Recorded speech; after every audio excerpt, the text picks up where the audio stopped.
Hola, ¿cómo están? Muy buenas noches. Bienvenidas, bienvenidos a CNN Prime. Este es un CNN Prime especial porque a las 8:45 vamos a dar paso a una entrevista exclusiva con la presidenta de la Corte Suprema, Gloria Ana-Chevesic. Su primera entrevista y la concede a CNN Chile. Hablamos con ella de casos de corrupción a fondo, corrupción que califica como la peor crisis desde el retorno a la democracia. Así de grave lo considera Gloria Ana-Chevesic. Anuncia medidas, se pronuncia caso a caso, habla sobre el nuevo gobierno, también sobre Venezuela y repasa su historia y también califica cuál ha sido el momento más grave. ¿Hubo o no presiones políticas en el caso Mobgate? Parte de lo que dijo Gloria Ana-Chevesic en esta entrevista exclusiva que a las 8:45 van a poder revisar y que también va a estar disponible en todas nuestras plataformas digitales. Pero comencemos de inmediato con esta jornada de titulares. El presidente electo José Antonio Kast se reunió esta tarde con el mandatario de Perú, José Scheri, para abordar temas de interés binacional como la lucha contra el crimen organizado, la migración ilegal. Previamente, Kast sostuvo un encuentro con empresarios del país vecino, quienes le pidieron que se facilite la inversión privada. La recién asumida presidenta de la Corte Suprema, Gloria Ana-Chevesic, calificó la crisis del Poder Judicial como la peor desde el retorno a la democracia. En conversación exclusiva con CNN Chile, también abordó la situación de Venezuela y abogó porque prime el respeto al derecho internacional. Asimismo, dijo que pronto se va a reunir con el mandatario electo. El próximo 27 de enero, la Corte de Apelaciones de Santiago va a informar si acoge la querella de capítulos en contra de la ex jueza Verónica Sabaj, quien es investigada por su presunta injerencia en al menos 2 causas judiciales. Su defensa pidió al tribunal que se enfoque en analizar si los hechos se encuadran en el tipo penal del que se acusa a la ex magistrada. Y en temas internacionales, Estados Unidos incautó un petrolero con bandera rusa y otro barco vinculado a Venezuela. Desde Rusia, el Ministerio de Asuntos Exteriores exigió la devolución de los ciudadanos rusos que se encontraban a bordo de la embarcación. Todo esto y mucho más, aquí comienza CNN Prime.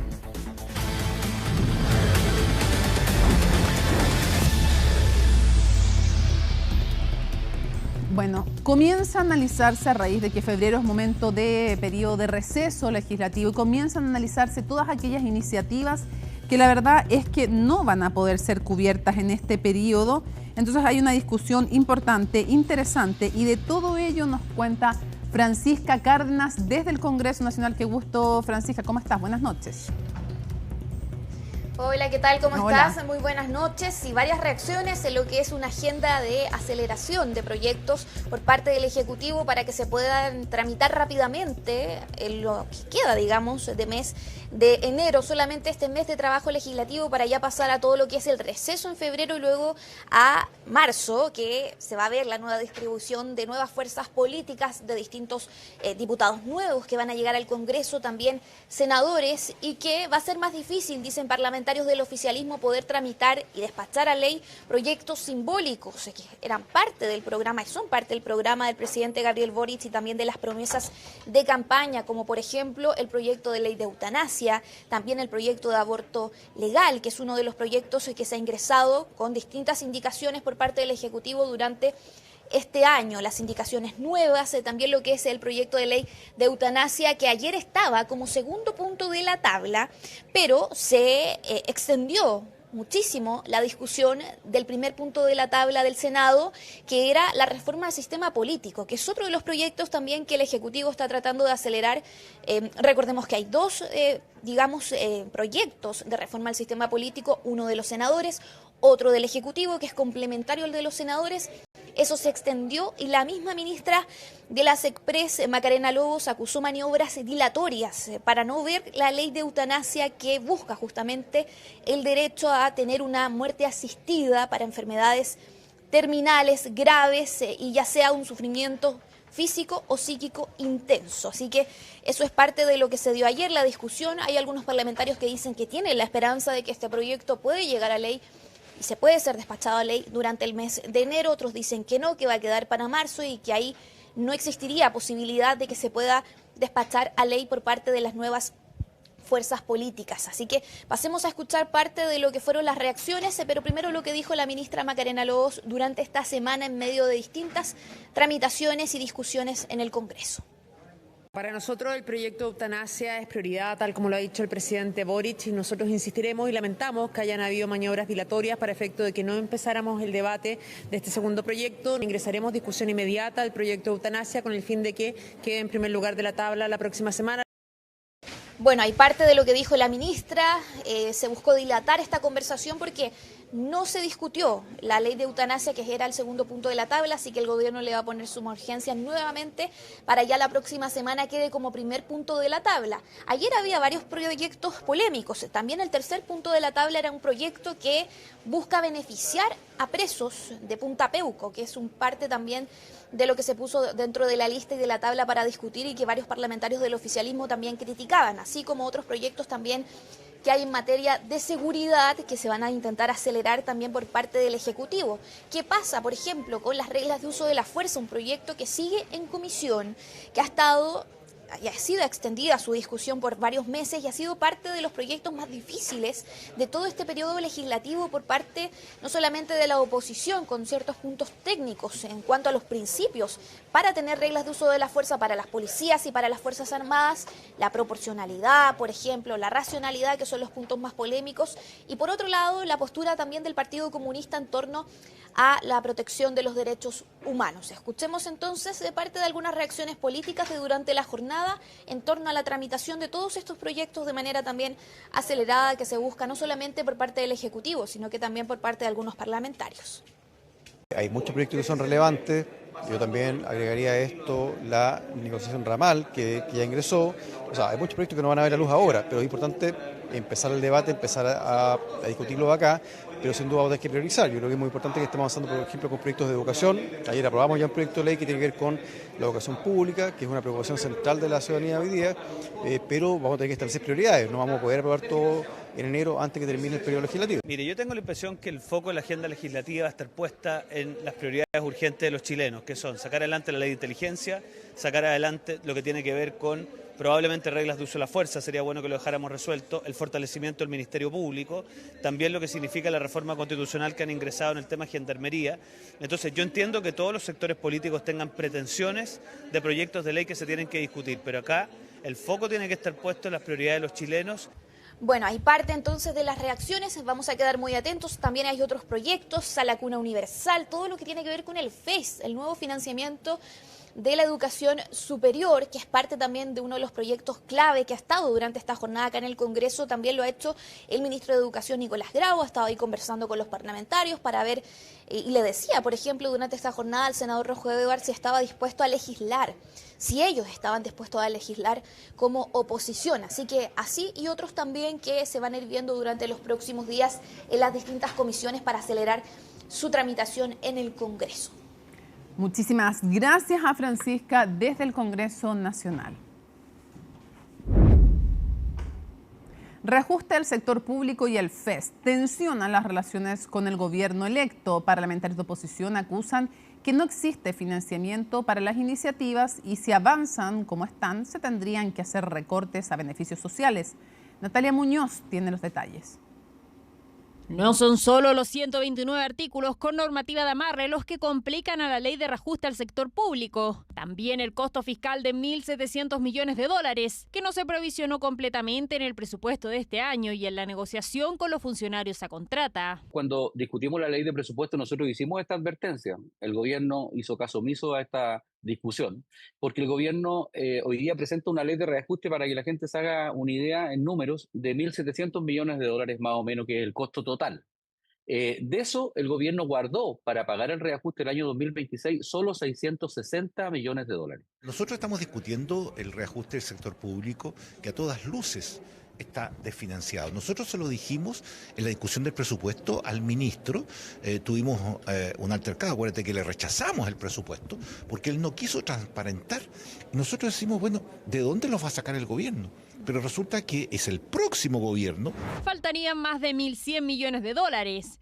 Si hubiera que reasignar recursos de otra área, el monto corresponde a cerca del 60% de lo que se paga en gratuidad universitaria. ¿Qué se recortaría? Es un cálculo que deberá hacer el gobierno entrante. El costo político lo asume un gobierno nuevo. Para la opinión pública el Estado es continuo y por lo tanto el problema que hay y lo que nosotros reclamamos acá es la falta de seriedad. Por un lado tenemos un gobierno que llega a acuerdos con distintas asociaciones que se van a materializar en el gobierno futuro, con otras condiciones económicas, y los responsables de esos acuerdos no van a estar para dar la cara. Y este gobierno está siendo irresponsable y le prometió a Chile una serie de programas que serían financiados con la ley de presupuesto, pero que no está la plata. Eso es lo grave de esta ley de presupuesto, más allá del monto, sino que es que no está la plata para pagar los sueldos del Estado, que lo están haciendo como gobierno para hacer oposición al gobierno siguiente. En un ambiente tensionado, los miembros de la Comisión de Hacienda de la oposición ya adelantaron que no aprobarán el reajuste al sector público tal y como está, mientras que desde el oficialismo descartan que la iniciativa no tenga financiamiento. Se han hecho matemáticas por parte de la oposición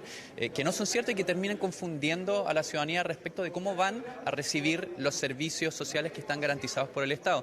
Se dice que el reajuste no está financiado, esto es falso. Se provisionaron durante la ley de presupuesto 2,6 billones para hacer frente a un reajuste que cuesta 1,6 billones. El ministro Grau ha explicado el tema del financiamiento.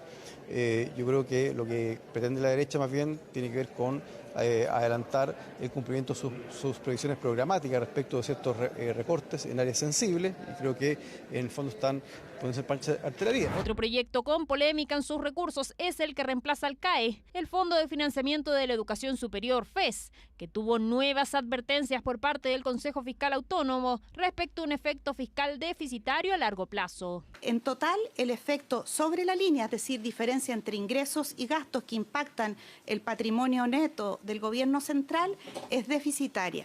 Es decir, nuestro mensaje acá es, si miramos exclusivamente el mecanismo que se está proponiendo, es un mecanismo que es deficitario, tal como actualmente está planteado, debiese considerarse sobre la línea. Según el informe financiero, el desembolso del FES más las condonaciones a los actuales deudores del CAE suman más de 1.112 millones de dólares en su primer año, es decir, recursos que equivalen al 69% del presupuesto de Carabineros el año pasado. El CAE hoy día le está significando al fisco cerca de 1 billón de pesos, ¿ya? O sea, 1 millón de millones de pesos, que está bien lejos de los 361.000 millones que implicaría incluyendo el gasto de operación del sistema.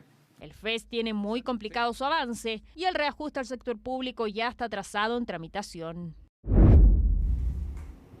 Este 2026 Fundación Chile cumple 50 años impulsando innovación, tecnología y desarrollo productivo en el país, desde su rol clave en la industria del salmón hasta proyectos en educación y sostenibilidad. La institución conmemora 5 décadas marcando el rumbo de cómo Chile innova y se proyecta en el futuro. De eso vamos a ver el siguiente informe. Impulsar la innovación tecnológica y el desarrollo del país ha sido la misión de Fundación Chile desde 1976. Hoy, en 2026, esta entidad público-privada cumple 50 años, ocasión que se celebró con amplia convocatoria. 5 décadas de funcionamiento que han visto cómo Fundación Chile se ha transformado con el avance del tiempo. Nuestra primera etapa consistió mucho en crear muchas empresas innovadoras, varias de ellas dieron origen a sectores productivos totalmente nuevos, creando mucho empleo, porque no había sector privado en esa época. Hoy día estamos centrados en grandes problemáticas nacionales y globales, como sustentabilidad, cambio climático, desarrollo económico sostenible, desarrollo humano. Fundación Chile es una de las pocas instituciones, creo yo, que fue diseñada para pensar el futuro del país. Y es una fundación que pese a que hoy día la gente la confunde con las fundaciones sin fines de lucro, esta es una corporación de derecho privado, donde el Estado tiene de algún modo, es uno de los mandantes, y tiene la necesidad de ir resolviendo problemas de la contingencia de Chile y tiene la capacidad de anticiparse a los desafíos que Chile va a tener en el futuro. Un puente entre privados y el sector público que ha impulsado industrias clave como la acuicultura, la forestal y la minera. Una institución que a través de los años lo que ha hecho es ser como un pionero en el desarrollo, sobre todo de sectores con mucha incertidumbre tecnológica y comercial, en los cuales los privados muchas veces no están disponibles para tirarse a la piscina, por decirlo en buen chileno, y que el tener una institución no solamente que tenga esa orientación, sino además conocimiento técnico dentro de la casa, capacidades científicas, tecnológicas, de alguna manera le dan un sello particular para hacer eso. Fundación Chile también ha impulsado proyectos de capacitación en conjunto con el Estado, como el exitoso Talento Digital, que busca preparar profesionales para las nuevas tecnologías. Personas que tienen carreras previas, técnicas muchas veces, incluso de liceos técnicos profesionales, y donde en búsqueda de mejores oportunidades laborales se acercan a este programa Talento Digital, que certifica en distintas competencias en desarrollo de software, en soporte tecnológico, en desarrollo de páginas web. En esta celebración se llevó a cabo la firma entre Fundación Chile y Sofofa, que establece un marco de colaboración estratégico para impulsar innovación tecnológica y sostenibilidad productiva en el país. Esto se articulará a través de la plataforma Chile-Finlandia. Este acuerdo que entre Sofofa y Fundación Chile y Finlandia, plataforma Piración, tiene sus raíces. Ha sido una colaboración anterior, también ahora se toma una forma más firme.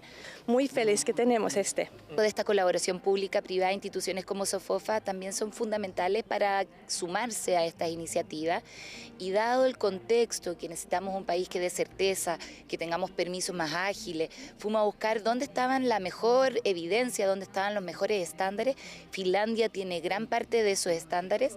Iniciativas que se sitúan en el contexto de nuevos desafíos para las próximas décadas. Tiene que seguir aterrizando en regiones. Hoy día tenemos un centro en Magallanes, estamos consolidando nuestra presencia en Antofagasta, tenemos actividades en Iquique y en Coquimbo. Se necesita tener una relación multilateral mucho más fuerte. Fundación Chile tiene, de hecho nos han pedido varias veces que abramos fundaciones Chile-like, tipo Fundación Chile en Ecuador, en Colombia, en México. Con proyectos de innovación como Startup Lab .01 y nuevos acuerdos internacionales, Fundación Chile busca seguir aportando al desarrollo tecnológico y económico de Chile para los próximos 50 años. De inmediato nos acompaña en el estudio Alicia Contreras para seguir actualizando la crisis en Venezuela. ¿Cómo estás, Alicia? Buenas noches. Muy bien, ¿y tú, Mónica? Bien, siguen ocurriendo noticias. Esto no para, aunque muchos temen que comenzara a consolidarse, que de cambio de régimen nada por un buen tiempo. Exactamente, pero claro, siguen ocurriendo cosas durante la jornada, pero queremos partir primero con una noticia de último minuto, porque en Estados Unidos una mujer murió en medio de un tiroteo que involucra a agentes de ICE. Esto ocurrió en Minneapolis, en Minnesota, y lo que se sabe hasta ahora, lo que dice el Departamento de Seguridad de Estados Unidos, es que supuestamente alborotadores, así lo señala el Departamento de Seguridad, usaron un auto e intentaron atropellar a un agente de ICE. Los agentes de ICE son los agentes del Servicio de Inmigración que están encargados de hacer las detenciones de los migrantes irregulares que ordenó el presidente Donald Trump cuando llegó a su mandato. Dice entonces el Departamento de Seguridad que este agente temió por su vida ante la amenaza de estos supuestos alborotadores y disparó. También la secretaria de Seguridad, Kristi Noem, dijo que supuestamente acá este agente de ICE se vio amenazado en un acto de terrorismo y disparó. Y esto terminó entonces con la vida de esta mujer de 37 años de edad. Escuchemos primero lo que dijo Kristi Noem, secretaria de Seguridad de Estados Unidos. It was an act of domestic terrorism. Fue un acto de terrorismo doméstico. Nuestros agentes de ICE estaban en acción policial. Quedaron atrapados en la nieve debido al mal tiempo en Minneapolis. Intentaban sacar su vehículo y una mujer los atacó a ellos y a quienes los rodeaban, intentando atropellarlos y embestirlos con su vehículo. Un agente nuestro actuó con rapidez y a la defensiva. Disparó para protegerse a sí mismo y a quienes lo rodeaban.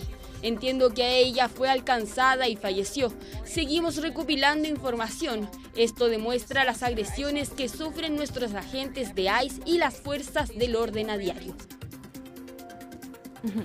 Sin embargo, hay videos y también lo que dicen los testigos que no coinciden con la versión que dan entonces las autoridades estadounidenses, versión que también señala Donald Trump, que dijo que acá esto fue un ataque de la izquierda del país en contra entonces de los funcionarios de ICE. Tenemos una imagen que fue grabada entonces cerca del momento en cuando esta mujer entonces es asesinada, muere por los disparos entonces de los agentes de ICE. Esto ocurre entonces en Minneapolis y según lo que dice el jefe de policía de la zona que acudió al lugar entonces después de que se reportara este tiroteo, ahí vemos el automóvil donde iba esta mujer entonces que se estrella después de recibir este disparo, entonces sacan a la mujer del automóvil. Lo que dice el jefe de la policía es que un agente se acercó al auto de esta mujer porque esta mujer estaba bloqueando la vía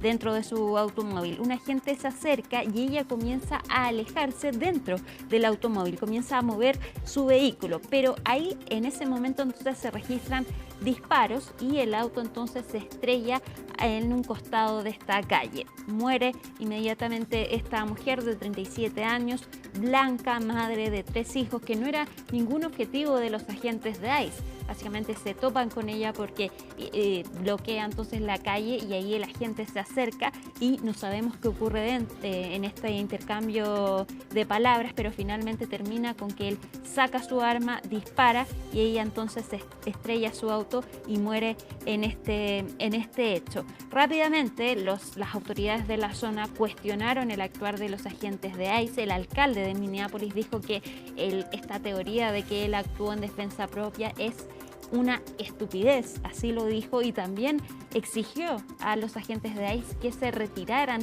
del lugar. También el gobernador de Minnesota le entregó un mensaje a Donald Trump y a Kristi Noem, dijo que esta forma de hacer política pública es una forma de actuar frente a la televisión, una forma de hacer reality show básicamente, y que este actuar improcedente, imprudente de los agentes termina con la vida de una mujer. Escuchemos lo que dijo el alcalde de Minneapolis y el gobernador de Minnesota, Tim Walz.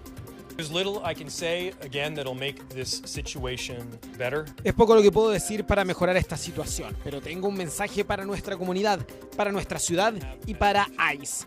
A la ICE, lárguense de Minneapolis, no los queremos aquí. Su razón declarada para estar en esta ciudad es crear algún tipo de seguridad y están haciendo exactamente lo contrario. Hay gente sufriendo, familias destrozadas. Llevamos semanas advirtiendo que las peligrosas y sensacionalistas operaciones de la administración Trump representan una amenaza para nuestra seguridad pública, que alguien iba a salir lastimado. Lo que estamos viendo son las consecuencias de una gobernanza diseñada para generar miedo, titulares y conflicto. Es gobernar a través de un reality. Se están registrando manifestaciones en Minnesota, entonces después de este hecho, una mujer entonces muere tras los disparos de un agente de ICE. Hay que ver cómo se desarrolla esta situación porque, claro, podría derivar en manifestaciones ciudadanas y no hay que olvidar que ahí también la zona es gobernada por autoridades demócratas que se oponen entonces a las políticas de Donald Trump. Vamos a cambiar de tema y nos vamos ahora sí a revisar qué es lo que está pasando con Venezuela y con Estados Unidos. Y la última información que tenemos de lo que ocurrió esta jornada es que Estados Unidos incautó 2 buques petroleros, uno cerca del mar del Caribe y otro ya lejos en el Océano Atlántico, uno con bandera rusa y otro entonces sin bandera, pero que está relacionado con Venezuela, dicen las autoridades. Incauta estos 2 buques petroleros después entonces de la decisión que fue antes de este ataque a Venezuela de incautar los barcos sancionados entonces que lleven petróleo, pero además, dado que uno de ellos tenía bandera rusa, rápidamente desde Rusia cuestionaron esta acción y también exigieron entonces la devolución de este barco y de las personas que estaban en este petrolero. Esto ocurrió además después de que anoche Donald Trump también dijera que Venezuela va a enviar millones de barriles de petróleo a su país y de hecho hoy en la tarde también dijo que Venezuela le va a comprar todo a Estados Unidos. Veamos el informe de José Levi.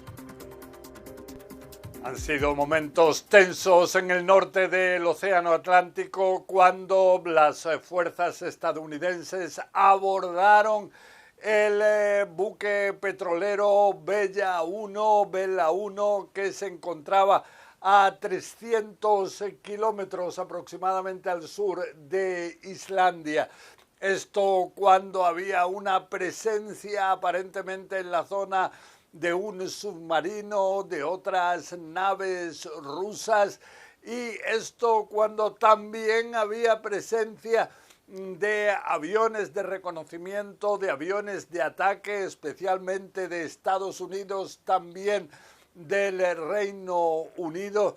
Esto cuando hablamos de un buque petrolero que ya hace unas semanas intentó interceptar Estados Unidos, esta vez en la zona del Caribe, bastante más cerca de Venezuela, pero este barco logró dar media vuelta y huir de la flota estadounidense. Y el cambio que efectuó fue el poner la bandera rusa sobre la nave, y esto llevó a que este país finalmente reconociera al buque como ruso y pidiera a Estados Unidos no interceptarlo. Pero lo que dicen en Estados Unidos es que este tipo de amenazas no va a impedir que ellos sigan actuando contra lo que consideran ellos violaciones del bloqueo que han impuesto a Venezuela. Y esto vemos que ahora lleva a Moscú calificar de piratería moderna lo efectuado por Estados Unidos. Es de señalar que con unas horas de diferencia también la flota estadounidense bloqueó otro buque petrolero, el Sofía, pero esta vez bastante más cerca de las costas venezolanas. Hablamos de que las tripulaciones son trasladadas a Estados Unidos, donde van a ser juzgadas. Esto cuando es de señalar que Estados Unidos asegura que el objetivo aquí es llevar a un bloqueo total de las exportaciones de petróleo venezolanas y de esta forma poder influir en la toma de decisiones que se adopte en Caracas. José Levi, CNN, Jerusalén. La empresa de petróleos de Venezuela dijo que está negociando entonces un acuerdo con Estados Unidos. Donald Trump dice que Venezuela va a comprar solo productos fabricados en Estados Unidos con los ingresos de este acuerdo petrolero. Mientras tanto, Marco Rubio, secretario de Estado de Estados Unidos, dijo que el plan para Venezuela se va a hacer en 3 etapas. Primero, la estabilización del país con estos acuerdos sobre el petróleo, la recuperación del país y después la etapa de transición. Escuchamos lo que dijo Marco Rubio. El primer paso es estabilizar el país. No queremos que caiga en el caos. Parte de esa estabilización y la razón por la que entendemos y creemos que tenemos la mayor influencia posible es nuestra cuarentena petrolera. Como han visto hoy, 2 barcos más fueron incautados. La segunda fase será la que llamamos recuperación y consiste en garantizar que las empresas estadounidenses, occidentales y de otras partes tengan acceso al mercado venezolano. Al mismo tiempo, hay que empezar a impulsar el proceso de reconciliación a nivel nacional en Venezuela, para que las fuerzas de la oposición puedan ser amnistiadas y liberadas de las cárceles o repatriadas al país y comenzar a reconstruir la sociedad civil. Luego, la tercera fase, por supuesto, será de transición. El secretario de Estado tuvo que ir a informar al Congreso respecto de este ataque en Venezuela. También se le preguntó por Groenlandia, el interés de Donald Trump, y dijo que, bueno, desde el inicio Donald Trump ha dicho que quiere hacerse parte de este territorio, ya sea comprarlo o militarmente, que esa opción no se descarta.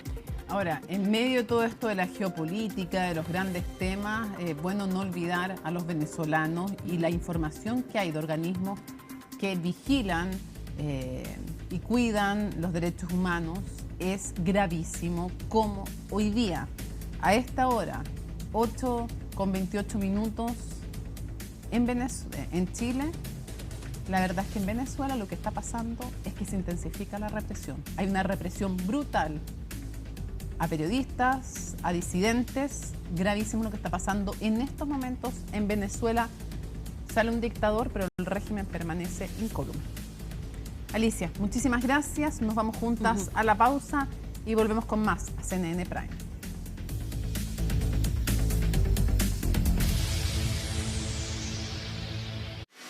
L'Oréal Group. ampliando los límites de la belleza sostenible.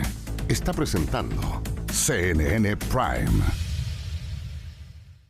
En L'Oréal Group, más del 75% de los ingredientes de nuestras fórmulas procederán de la naturaleza o de materiales reciclados para 2030. Desde 1989 creamos belleza sin probar nuestros productos cosméticos en animales. Así es como creamos la belleza que mueve al mundo. Descubre Brisa.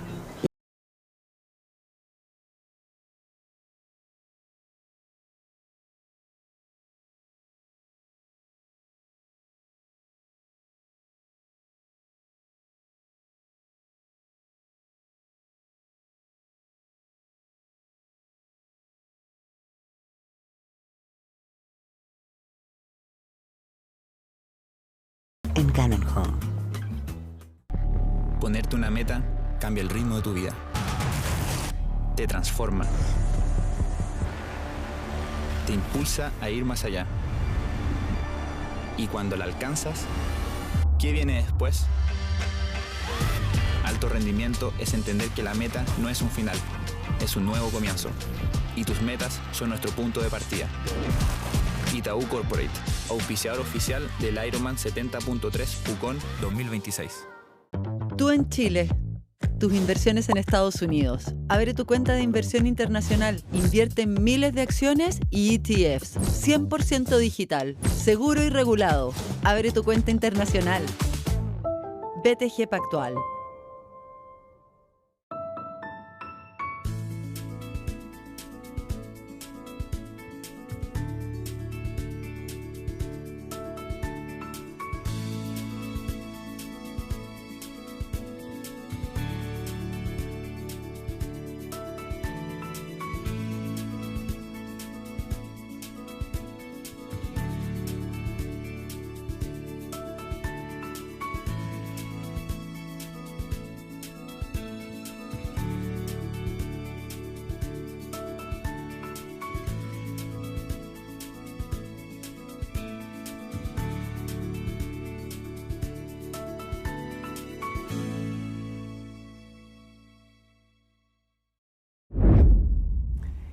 En su tercer viaje al exterior desde que ganó las elecciones presidenciales, el presidente electo, José Antonio Kast, se reunió esta tarde con el presidente de Perú.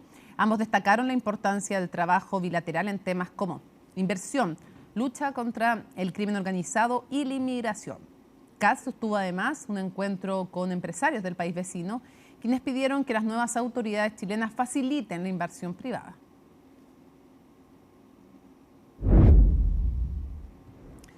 Bueno, y en medio de las conversaciones que lleva adelante la oficina del presidente electo para conformar el gabinete, figuras de Chile Vamos, que han ocupado cargos ministeriales, salieron a respaldar nombres que por estos días han tomado fuerza para llegar al Ejecutivo. Los aludidos, por su parte, aseguran que les corresponde a José Antonio Kast dar a conocer esa información. Colomba Eichholz nos entrega los detalles.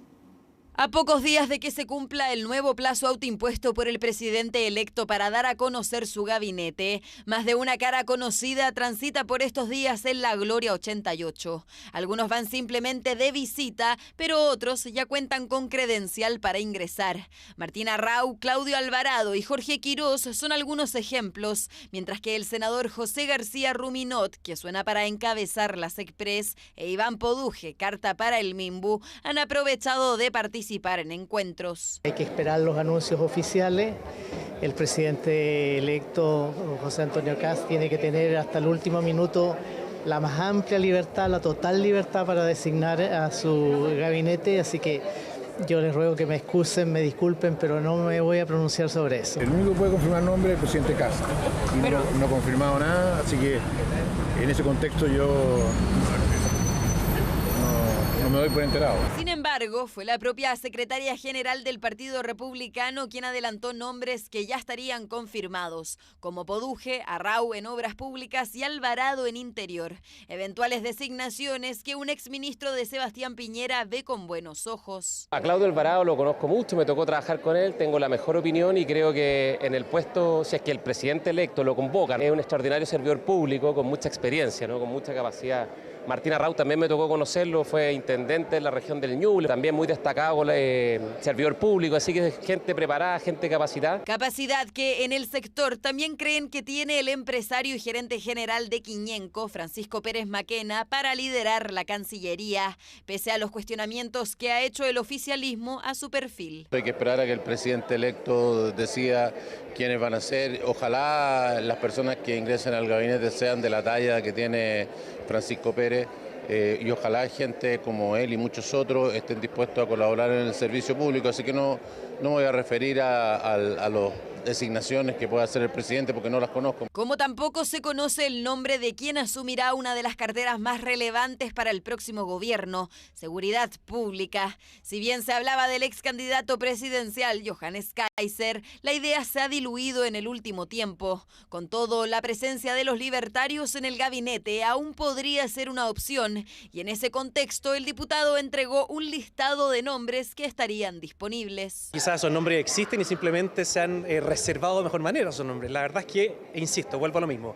Tenemos que esperar. Si hay un tema especialmente relevante para nosotros, ustedes lo sabrán, es seguridad, es la reactivación económica y eso obviamente que es uno de las principales ocupaciones que está teniendo nuestro presidente electo. Creo que Johannes no va a ser ministro de la oficina, o sea, del presidente Kast. ¿No va a ser ministro? No, a mí me parece que no. La verdad es que no se ha hablado del tema. No, a Johannes no le han ofrecido un ministerio. Johannes no ha pedido un ministerio.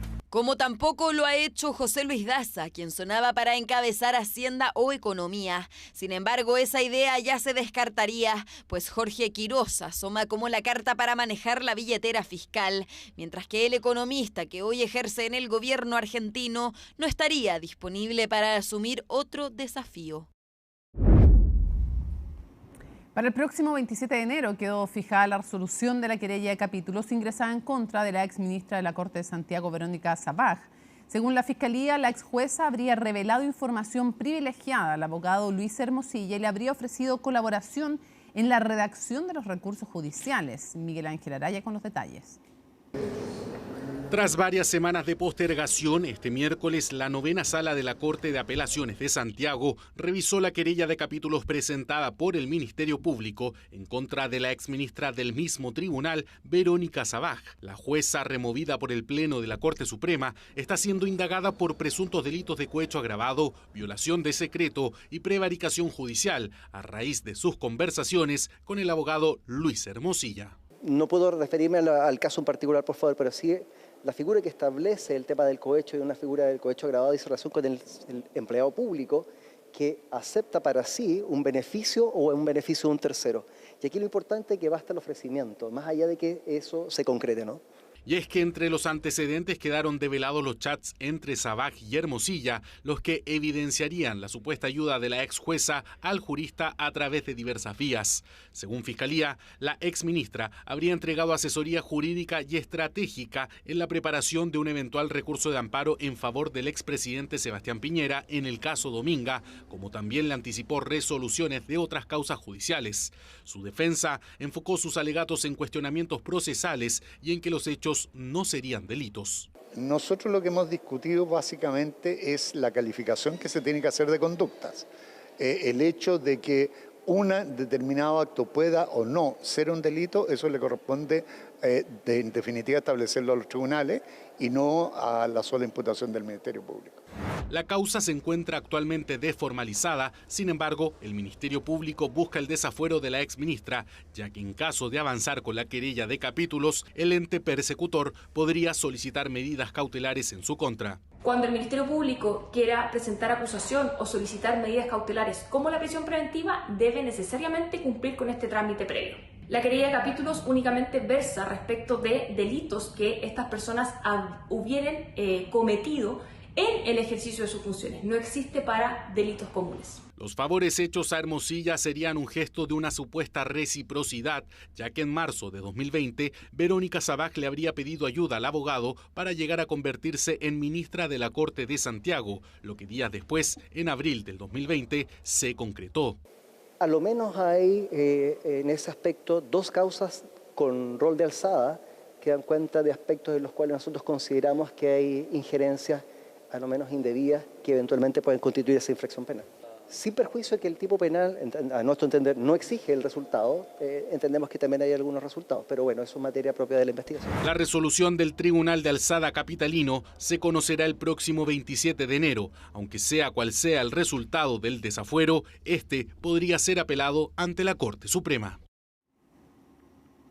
Hacemos una pausa en este CNN Prime especial porque al regreso la entrevista completa, íntegra, entrevista exclusiva, la primera que da la nueva presidenta de la Corte Suprema, sin ningún corte de comienzo a fin, una conversación sobre todos los temas contingentes, próximo gobierno, Venezuela, los casos de corrupción, su propia situación, las dificultades que enfrentó antes de ser nombrada presidenta de la Corte Suprema. Al regreso, una exclusiva, la primera entrevista de la primera mujer que llega a la Corte Suprema, Gloria Ana-Chevesic, en CNN Chile.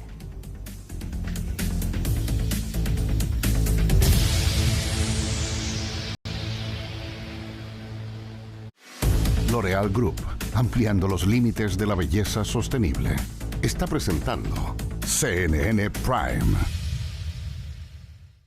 En L'Oréal Group, más del 75% de los ingredientes de nuestras fórmulas procederán de la naturaleza o de materiales reciclados para 2030. Así es como creamos la belleza que mueve al mundo. Desde 1989 creamos belleza sin probar nuestros productos cosméticos en animales. Así es como creamos la belleza que mueve al mundo. Ponerte una meta cambia el ritmo de tu vida.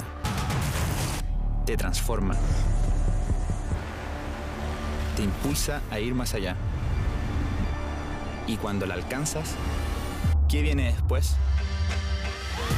Alto rendimiento es entender que la meta no es un final, es un nuevo comienzo.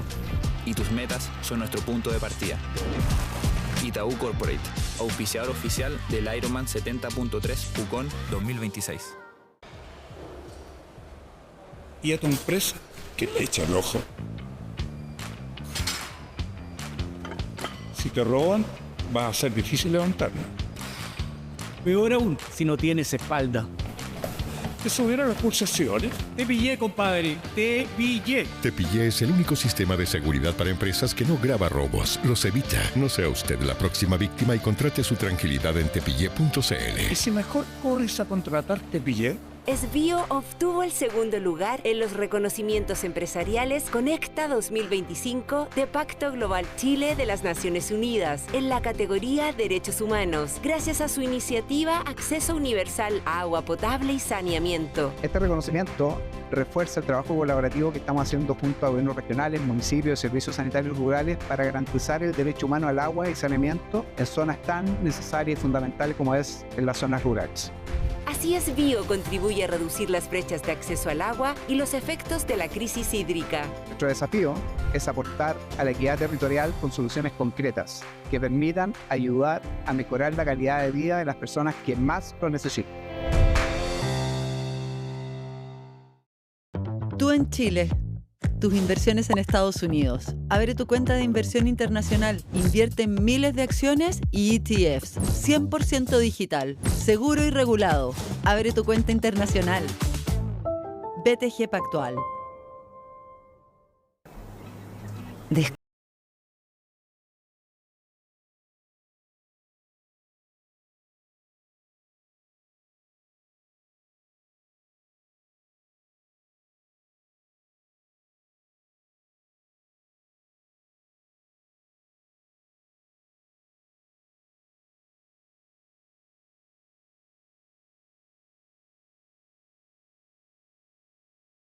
Cannon Home. Nos hemos ido volviendo cada vez más individuales. Necesitamos menos de nuestros pares. Cada vez tenemos menos amigos, cada vez confiamos menos en la gente. Queremos volver a encontrarnos. Tenemos mucho más posibilidad de construir un nosotros. La diversidad nunca ha sido mala. Y siempre es bueno el diálogo. Mirarnos a los ojos, ver que los dos somos seres humanos. Pero no sabemos cómo. Yo nunca, la verdad, había estado frente a un fiscal, solamente en el tribunal nomás. Tienes que ganarle a la vida cuando sufres una privación de libertad desde muy pequeño. Si le ganas a la vida en ese sentido, no solamente la ganas tú, la ganan también tus hijos y ganan oportunidades para que puedan en el fondo enfrentar este mundo que es bastante complejo. Ven a ser parte de Pares Impares. CNN siempre. mundo cada vez más globalizado. Los acuerdos y alianzas con otras naciones se vuelven más importantes. Es por eso que te invito a descubrir cómo los lazos con otros países impactan en nuestro vivir, de las oportunidades que tenemos, datos que no siempre conocemos y una mirada única sobre cómo nos ve el mundo. Para entender que lo internacional también es parte de lo cotidiano y que detrás de cada decisión global hay una conexión en nuestra vida aquí en Chile. Es momento de una conversación global. Todos los sábados a las 21:30 horas por CNN Chile. Siempre. En CNN Chile tenemos el honor de la primera entrevista de la primera mujer presidenta de la Corte Suprema, la ministra Gloria Cevesic. Ministra, muchísimas gracias por darnos la primera entrevista cuando ha asumido como presidenta al máximo tribunal de nuestro país. Bueno, yo agradezco también el interés mostrado por ti para los efectos que conversemos sobre lo que concierne al Poder Judicial, así que estoy muy agradecida. ¿Sí? Ministra, ¿cómo toma y en qué consiste para usted el desafío no solo de ser la presidenta de la Corte Suprema, sino ser la primera mujer en 200 años que llega a este cargo?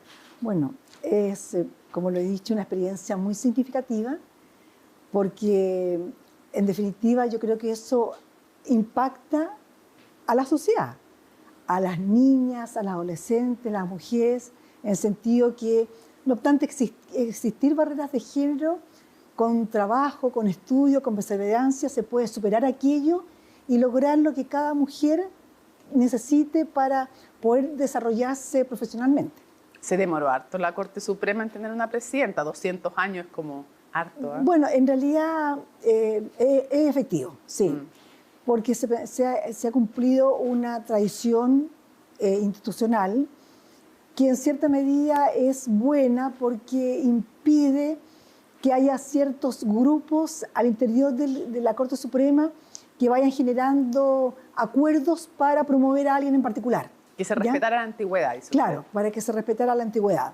Pero obviamente yo creo que eso ha sido, se mantiene, no sé qué va a pasar en el futuro, pero lo importante es que en este momento la Corte Suprema, en este momento hay más mujeres que hombres. Sí, pues. Claro, así un hecho inédito, sí. 200 años. Sí. Me imagino que entonces usted siente que va a ser una señal y un modelo, más allá de usted como usted, Gloria Cevesic, sino que el que una mujer esté es inspirador para otras mujeres. Sí, yo creo que sí que inspira. ¿Y para las niñas? Sí, para las niñas. Y sabes que a lo mejor quiero contar, no sé si tengo tiempo. Sí, dele nomás. Mira, lo que pasa es que una relatora tiene una hija de 8 años, muy interesada en saber lo que pasaba.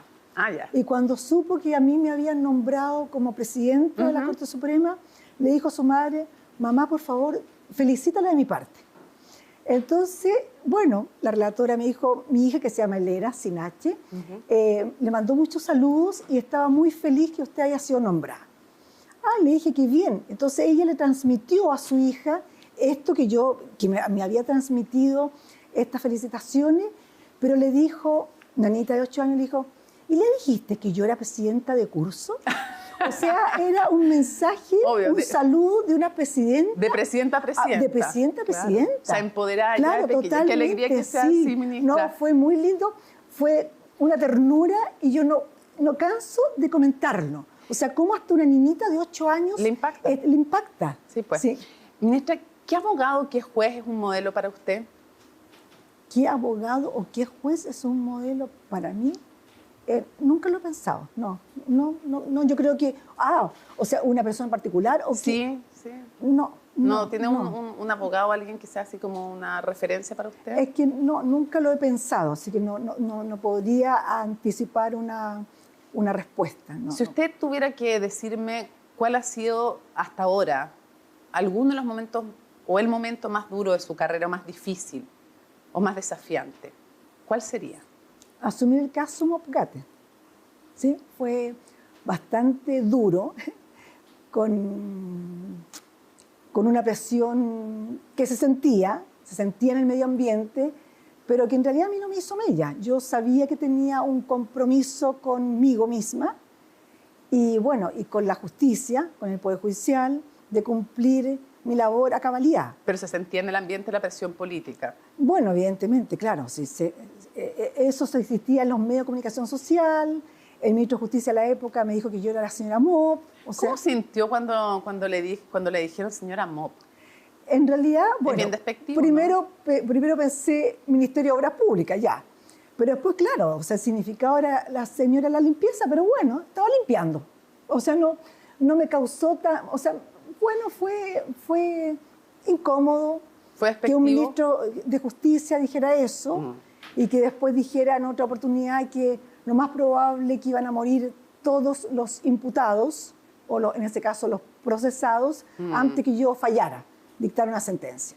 Bueno, eso no fue, eso yo empecé inmediatamente a asumir mi rol con responsabilidad. El tiempo demostró que no fue así, pues. El tiempo demostró que en realidad hice mi labor. Pero fue despectivo con usted. O sea, decirle señora Mop. Sí, bueno, no sé. Bueno, si consideramos que él me la estaba descalificando como que fuera la señora limpieza, bueno, puedo considerarlo así, pero también hice una limpieza que era necesaria y que eso motivó que se dictaran leyes con la finalidad de regularizar los pagos que se estaban efectuando en el Ministerio de Obras Públicas, en la Dirección General de Concesiones, y tengo entendido que en muchos ministerios. Que se hacían en billete, los sobresueldos que se reconocieron. Ahora, lamentablemente se llegó a un acuerdo para que el Servicio de Impuestos Internos dijera que no eran tributables. Claro, y como Qué increíble eso, ¿no? Y además nunca se querelló. O sea, no. Claro, entonces, bueno, pero eso fueron unas posturas respecto a las cuales yo no puedo... Acuerdos políticos. Claro. Ahora, yo le quiero preguntar, porque siempre hubo una duda, quiero preguntarle después de su gestión, ahora cuáles son sus prioridades, pero antes, una duda que siempre quedó del caso Mop-Gate. No respecto de que usted hizo su trabajo, pero sí respecto de si en ese famoso se le dijo tecito en que la cita el entonces presidente de la Corte Suprema, Marcos Libedinsky, a su casa, si es que efectivamente la presionó o no para que usted no citara a declarar al expresidente Ricardo Lagos o para que hiciera o no hiciera algunas cosas. No, nunca, no. Mira, a ver, fue una reunión privada, yo no voy a dar a conocer, más aún si él ha fallecido. O sea, no puedo yo decir algo que en realidad él tampoco está en condiciones de poder defenderse y decir, no, eso no lo dije. Así que no. ¿No se va a referir a eso? No me voy a referir a eso. Ya, pero ¿hubo algunas otras presiones? Bueno... ¿Le llegaron mensajes en su momento? Bueno, la opinión, o sea, hubo una prensa muy fuerte en contra mía. En una oportunidad en un diario de Clinic, salí en una facha bastante... Sí, lo recuerdo. Muy degradante, se puede decir. Pero... ¿Usted diría que la política impulsó una campaña en su contra, en la opinión pública, de alguna manera? Puede ser, sí. Ya ha pasado tanto tiempo que eso quedó en el pasado para mí. Ya no, yo doy vuelta a la página y sigo adelante, sí. Y en ese seguir adelante, primero antes de preguntarle para entender cuáles son sus prioridades como presidente de la Corte Suprema, primero quiero preguntarle un poco su diagnóstico. Usted dijo ayer en su discurso, han sido años horribles para el Poder Judicial, lo cual es evidente. Pero me gustaría ponerlo en contexto. ¿Qué tan horribles han sido estos años? ¿Usted diría que es tal vez la peor crisis que ha sufrido el Poder Judicial desde el retorno a la democracia? Yo creo que sí. En solo tener en consideración que 5 ministros de altos tribunales, los tribunales superiores de justicia, 2 de la Corte de Apelación de Santiago, 3 de la Corte Suprema, es un hecho inédito, nunca antes visto. O sea, nunca creo que a nadie se le pudo imaginar que pudiera estar pasando aquello. O sea, usted diría que sí, es la crisis más grave del retorno a la democracia. Sí, porque además también están involucrados conservadores de bienes raíces y notarios. Sí. Entonces realmente era... Y políticos y abogados. Bueno, ya, bueno, sí, por lo que se ha dado a conocer por la prensa, claro. Sí. Y por los audios que hemos conocido y las pruebas que ya son de público conocimiento, claro, por eso no estamos cometiendo ninguna infidencia. Ahora, ¿por qué usted considera que esta crisis es tan grave? ¿Qué valores, ministra, se están afectando? Los valores propios que debemos velar que se respeten, la independencia, la imparcialidad, el decoro. Yo creo que lo fundamental es la independencia y la imparcialidad. Claro, sí. Ministra, es de público conocimiento, no cometo ninguna infidencia, si digo que hubo un intento de operación para que usted no llegara a ser la presidenta de la Corte Suprema? ¿Cómo lo vivió usted? En realidad eso nunca se... Hay audios incluso. ¿Ah? Hay audios, WhatsApp. Ah, no, sí, en realidad sí, escuché esos audios y me sorprendió, pero a lo mejor soy un poco ingenua, uno cree que eso es una conversación entre dos personas que están a lo mejor hablando de más. Nunca me imaginé que podía ser así. ¿La sorprendió? Sí, me sorprendió en realidad. De mala manera, me imagino, obviamente.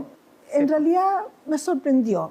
Sí, lo encontré muy, muy extraño que un conservador de bienes raíces con un notario, tengo entendido que esos eran los cargos que desempeñan estas personas, estuvieran hablando de que un ministro, o sea, creo que a esa altura ya era un exministro, estuviera él promoviendo otra persona para los efectos de que asumiera como presidente de la Corte Suprema.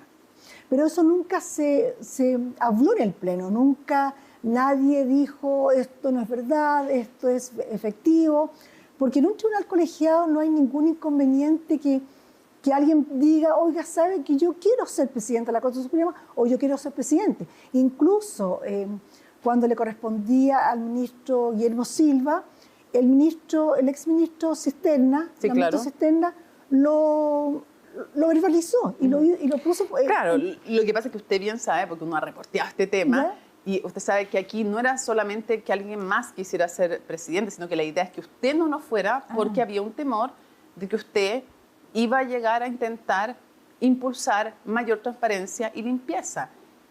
Y ese era el temor de fondo. Pero a ver, mira, efectivamente el presidente, la presidenta, en este caso yo, tengo ciertas atribuciones, deberes que cumplir, que están especialmente establecidos en el Código Orgánico de Tribunales. Pero quien tiene la facultad de disponer si algo se va a investigar o no es el Pleno. Entonces sí, claro, si cualquier investigación, o sea, cualquier denuncia, incluso anónima, yo la habría llevado al Pleno para los efectos de efectivamente que se investigara. Porque siempre he pensado que una investigación, por anónima que sea, te da la posibilidad a la persona que se le estaría imputando un hecho contrario a la probidad, defenderse, ¿ya? Y traigo ahora a colación en la ópera El Barbero de Sevilla, hay un área que habla de la calumnia, que empieza con un vientecillo, que después va aumentando y llega después a ser ya realmente una cosa atroz que le están imputando a alguien, y qué mejor que tenga la posibilidad de defenderse y hacer efectivo el derecho a la defensa. Claro.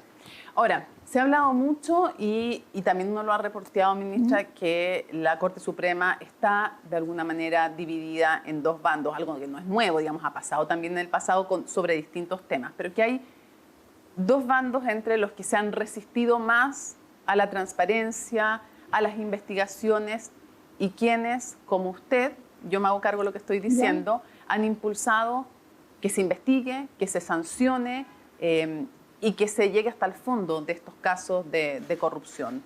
¿Cómo va a ser para recomponer las confianzas al interior de la Corte Suprema? A ver, yo creo que una muestra de que la Corte Suprema tiene la intención y el firme propósito de investigar todo es cuando surgió el ministro Sempertegui.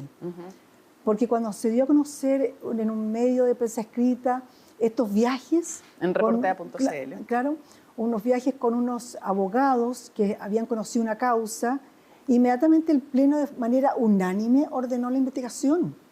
Entonces, eso a mí da cuenta de que como que no sé si ha cambiado la percepción o se han dado cuenta que es menester investigar, que es mejor. Por eso, ¿usted diría que algunos al interior de la Corte Suprema se han dado cuenta que es necesario? Yo creo que sí, o sea, en ese momento fue unánime. O sea, todos los ministros que estaban presentes... Pero es una actitud distinta a lo que había pasado antes. A ver... No todos habían estado en esa línea. Efectivamente, en un momento hubo resistencia a la Comisión de Ética. Sí, y harta. Claro, sí, efectivamente, es así porque, claro, se dice que es una comisión que una exministra dijo que era una comisión que estaba de facto, una comisión muy especial que no habría que reconocerle valor, pero esa comisión de ética fue estaba en un acta, en un auto acordado de la Corte Suprema, que tiene fuerza vinculante, y además era precisamente para investigar nuestros actos, solamente de miembros de la Corte Suprema. Sí, claro. O sea, que mejor que un par... Pero hubo resistencia, y claro, y esas palabras las dijo la ex ministra Letelier, que descalificó esta comisión de ética. Vamos a volver a lo de la ética, pero antes, ¿cuáles son las prioridades de su gestión? A ver, como yo dije, mejorar la opinión que tiene la ciudadanía, la sociedad en general, o sea, recobrar que haya confianza, credibilidad en el quehacer del Poder Judicial, porque como lo dije en mi discurso, somos 14.000 funcionarios aproximadamente, y en este caso concreto sí, son 5 ministros, 5 miembros del Tribunal Superior de Justicia. Pero tampoco puedo afirmar ni negar si hay otros que han cometido o que están cometiendo. Pero sí te puedo afirmar que la gran mayoría de todos nosotros, los que trabajamos en el Poder Judicial, son personas honestas y que estamos trabajando esforzadamente para cumplir con nuestra misión. ¿Y su objetivo principal entonces es recuperar la confianza ciudadana? Recuperar la confianza, claro, sí. Usted sabe que hoy día los ciudadanos no confían en el Poder Judicial. Claro, porque además está este problema, claro, de falta de probidad que ha sido, como ya dije, un gran problema que hemos estado viviendo durante este tiempo, que se ha ido dilatando porque se ha ido entregando la información de manera parcelada, ¿ya? Entonces, nos libramos de una y viene otra. Claro, si hubiera salido todo junto, podríamos haber analizado, haber actuado más diligentemente, o sea, más rápidamente. Pero ha sido una constante que espero que no haya más casos. Y pero si no lo puede descartar. Claro, no los puedo descartar, y si lo hay, que se hagan las denuncias para poder investigar, porque no tenemos un control interno de estar verificando, de estar controlando tu conducta privada. O sea, eso es imposible. Vamos a ir a eso porque quiero preguntar también sobre eso, pero antes, ¿usted está consciente de las altas expectativas que hay sobre su presidencia en la Corte Suprema? Yo sé que usted no actúa sola y que la Corte Suprema es un cuerpo colegiado, pero ¿usted está consciente de que usted ha generado altas expectativas? Cuando la nombraron, vimos, yo creo, todo Chile vio las imágenes, aplausos, tenía un corredor de gente saludándola. Sé que ayer también, en el primer día, en una tradición, juntó más gente que muchísimos otros presidentes de la Corte Suprema cuando han asumido, de gente que le ha dicho que espera mucho de usted. ¿Siente el peso de esa responsabilidad en sus hombros o no? Sí, pero creo que con trabajo, convocando, escuchando a todos los intervinientes, a todos los que participamos, todos los que trabajamos en el Poder Judicial, se puede lograr, por lo menos, abordar el asunto del atraso, que eso es inevitable, eso existe. O sea, no, el tema del atraso, los fallos. El atraso, los fallos, pero usted siente el peso de altas expectativas en usted. Sí. ¿Sabe que está? Ahora, veamos algunas cosas prácticas. Por ejemplo, ¿es para usted prioritario cambiar el sistema de nombramientos de los jueces y específicamente también los de la Corte Suprema? Hay un proyecto constitucional que modifica el sistema de nombramiento y que crea un Consejo Superior del Poder Judicial y que además nos libera de una serie de cargas, o sea, de trabajo no jurisdiccional. Y esto lo viene sosteniendo la Corte Suprema desde el año 2014, una jornada de reflexión. ¿Es urgente encarar el cambio del nombramiento de los jueces también de la Corte Suprema? Yo creo que sí. Bueno, este proyecto de reforma constitucional que está, creo que el 15 vence las indicaciones al proyecto, según me manifestó ayer el ministro de Justicia. Tiene que avanzar. Se parece que donde está la discusión, donde no hay claridad, es cómo va a estar conformado este Consejo Superior de Nombramiento. Consejo Superior de... Sí. ¿A usted le gustaría que la política tuviera menos injerencia en el nombramiento de los jueces de la Corte Suprema? Yo creo que es bueno que haya una participación de los tres poderes del Estado, sí. O sea, pero debería ser más transparente.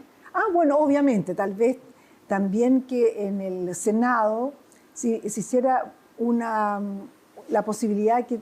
bueno, aquí el presidente que nombra, que nomina. Sí.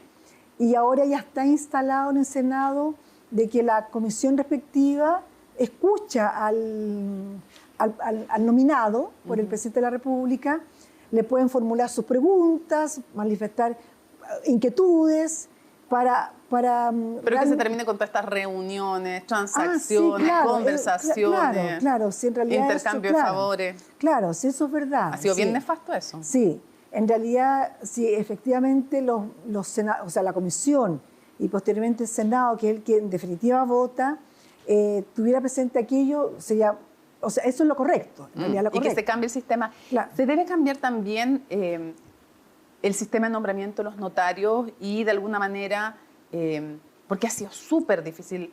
¿Usted cree que tiene que haber un cambio? Porque esta connivencia entre magistrados, políticos, jueces para los nombramientos de las autoridades que van favores, vuelven favores, es también importante abarcar y meterse con el tema de los nombramientos de los notarios? Es que eso ya, bueno, la ley empieza a regir en abril. Pero fue tímida la reforma, ministro. Pareciera que sí. Sí, y tiene algunos aspectos bien complejos, porque no obstante que deja a los fiscales, al fiscal judicial de la Corte Suprema como jefe de servicio y a los fiscales de los diferentes cortes de apelaciones a cargo de velar por el correcto cumplimiento de las labores de los conservadores y notarios. No obstante eso, lo disciplinario lo tiene que conocer la Corte de Apelaciones respectiva. Entonces es una cosa rara. O sea, fue tímida la reforma. Claro, pareciera que sí. Pareciera que y parece que hay un lobby, parece que hubo ¿qué? ¿Es cierto? No.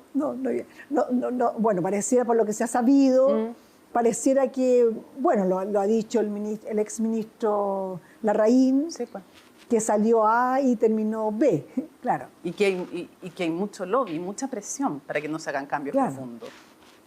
Bueno, hubo resistencia, pero al final salió este proyecto, esta ley, que ya creo que entra a regir en abril, y que establece un nuevo sistema de nombramiento que, bueno, a ver... No con todos los cambios que se quisieran, por eso digo yo, o sea, hay un lobby muy fuerte, hay una resistencia muy fuerte. Bueno, que la hubo, claro. De hecho, lograron que no saliera la reforma original. Claro, exactamente. Pero independiente de aquello, yo creo que lo importante son las personas que van a ser elegidas, creo que es por la alta dirección pública, para que esto prospere. O sea, van a ser nombrados por la alta dirección pública. En la medida que ahí se cumpla realmente el objetivo, yo creo que habríamos superado ya un problema que ya era insostenible. Quiero, primero, para que hablemos de los casos de corrupción en la Corte Suprema, primero como una declaración general, ministra. ¿Cómo va a ser para enfrentar la resistencia que sigue siendo fuerte de quienes se oponen dentro y fuera del Poder Judicial a que se investigue a fondo los casos que ya surgieron y los que pueden surgir en el futuro? ¿Cómo va a enfrentar esa resistencia?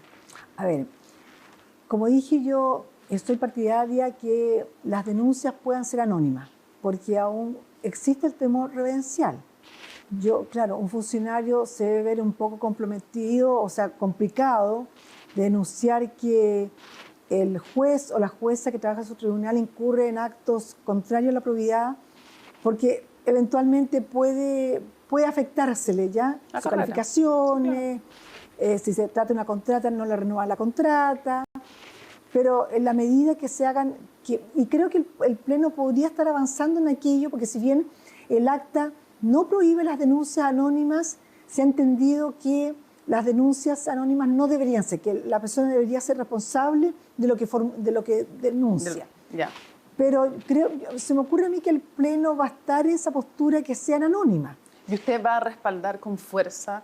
¿Va a ser capaz de resistir las presiones para que estos casos no se investiguen? Es que yo ya lo planteé en el Pleno en cuanto que deberían aceptarse las denuncias anónimas o con reserva de identidad y quedamos de estudiarlo y creo que el lunes lo vamos a analizar aquello. Creo que más de algún ministro comparte esa postura. La ministra María Teresa Letelier, exministra de la Corte Suprema, María Teresa Letelier, que está siendo también investigada aún por el caso Topógrafo, estas interceptaciones irregulares telefónicas a periodistas y también exfuncionarios del Ejército. No le quiero preguntar por eso, sino que ya le voy a preguntar por eso, pero por otra, ella dijo una frase que fue bien polémica, que todo Chile yo creo que se enteró y la recuerda. a raíz de toda la polémica, porque si ella la habrían ayudado y quién la habría ayudado a llegar, de hecho, el juez Juan Poblete, si la había ayudado a llegar a la Suprema o no, con quiénes, y que ella después le devuelve la mano contándole cosas de la Suprema. Ella dice en medio de un pleno, dice, comillas, aquí nadie llega a la Suprema por obra del Espíritu Santo.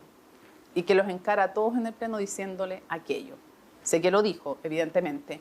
¿Cómo le cayó a usted esa frase? Aquí nadie llega por obra y gracia del Espíritu Santo. Muy mal, porque no puede generalizar. A lo mejor ella lo ha hecho, a lo mejor otros lo han hecho, pero no puede generalizar. En todo caso, lo más repudiable en esta situación es que un ministro de una Corte de Apelaciones estaba actuando, generando, actuando para que se nombrara a alguien, a uno u otro, descalificando a uno o a otro. Y como lo dije en el Pleno, bueno, parecía una agencia de votos. Y eso, ¿se refiere a Antonio Ulloa? Sí, exactamente. ¿Sí? Eso sí que es muy grave. Porque a lo mejor, claro... Una agencia de voto y de empleo.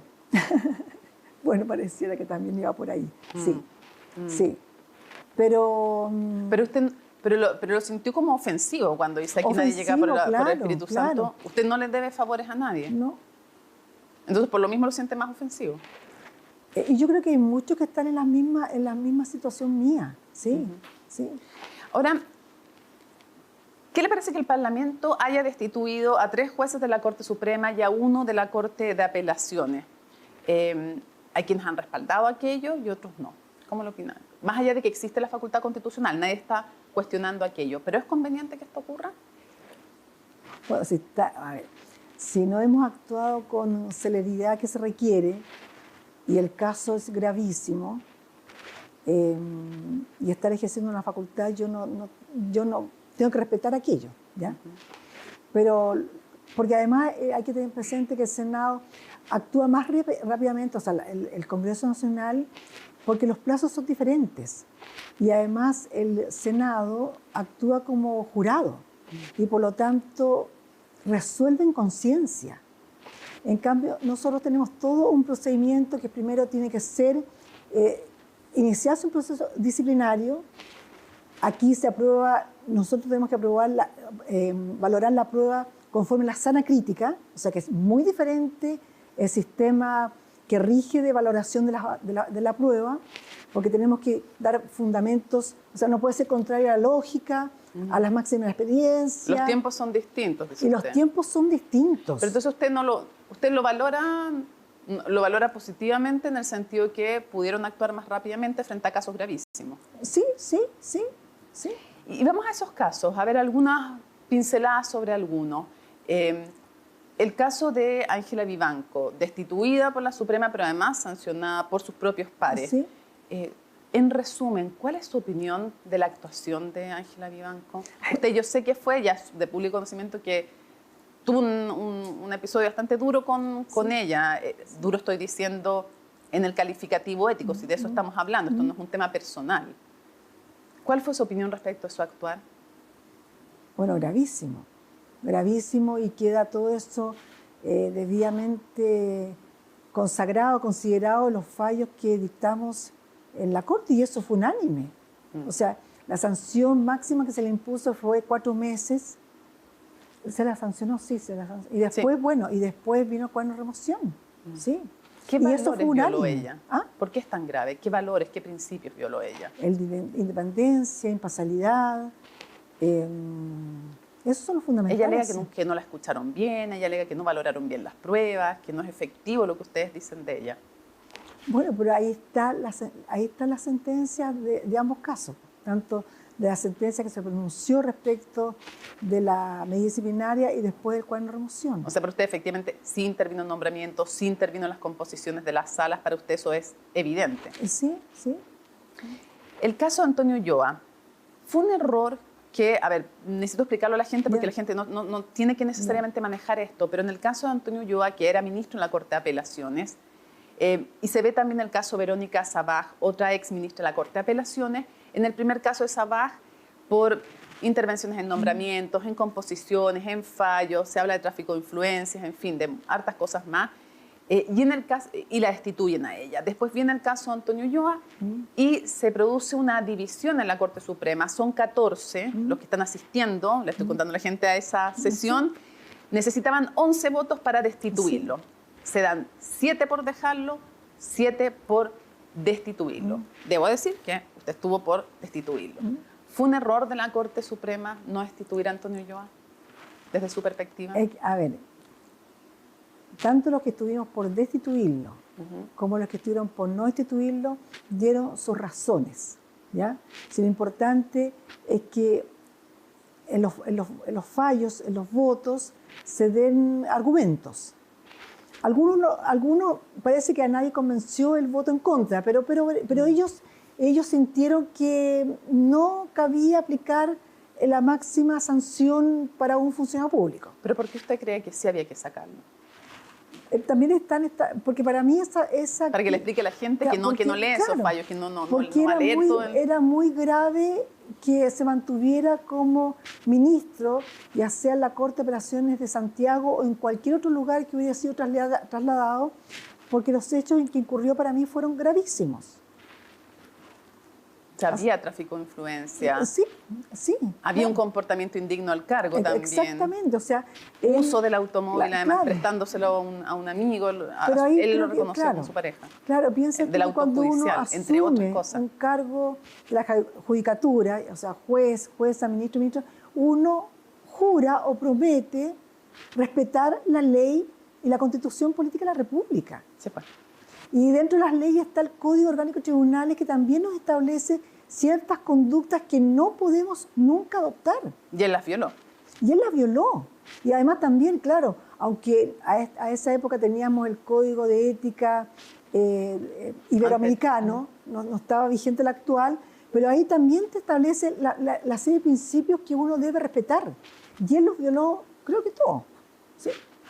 Y en el caso del juez Simpertegui, siempre está siempre me equivoco en la forma de su nombre, pero quiero preguntar, porque él en el fondo, Reportera.cl, Nicolás Sepúlveda, da a conocer que viaja en 2 cruceros con abogados que representaban causas en las cuales él falló. ¿Qué le parece eso, ministra? Muy grave. Porque hay una norma que dice que uno no puede entrar, ya sea una causal de recusación o de implicancia que está establecida en el Código Orgánico de Tribunales, que le prohíbe entrar en esas causas.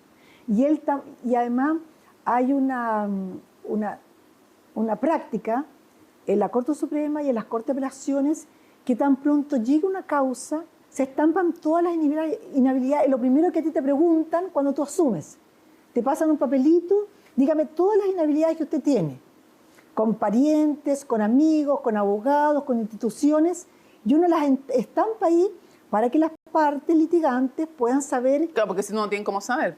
No tienen cómo saberla, claro. Ya, pero yo voy a ser abogado del diablo. ¿Ya? Voy a ser la abogada de Simpertegui. Sin muchas ganas, pero voy a hacer ya. ¿Ya? Entonces, él dice, es que yo no sabía cuáles eran los abogados. Es que es su obligación saber.